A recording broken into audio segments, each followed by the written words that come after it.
all you skiers and boarders out there. Today we're going to give you some great workout tips to increase your stability and balance out there on the slopes.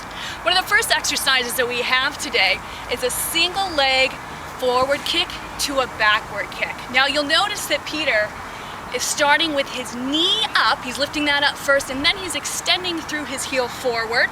And when he comes backward on that movement, it's almost like he's pushing a chair behind him, nice and slow and smooth. And you just want to make sure that your knee isn't completely locked out. You need a little bit of room in there just to protect your knee. Next exercise, if you want to take it up a notch, is a single leg deadlift. Now this is an advanced exercise because it does take a lot of core strength and overall balance to complete this exercise. So if you notice, even before Peter comes down, he's sucking in his belly nice and tight, and then he's reaching down towards the ground. If you can't make it all the way down, that's perfectly fine. We'll get there someday as we increase that flexibility. But he's definitely feeling this through his hamstrings. His knee joints and ankle joints are helping him stabilize his whole body movement as he comes down to the ground, reaches, and then brings his knee right back in for a big hug.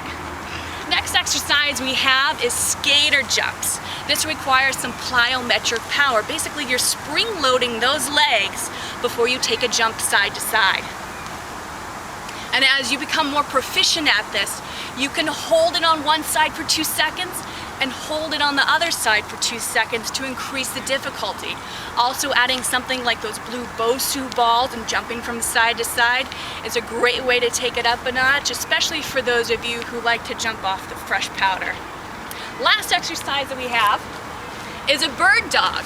Now this requires you to get onto all fours. It was one of my favorite exercises because you lengthen through your right arm and your left leg at the same time, so you get a nice stretch, and then you're going to bring your elbow right into your knee.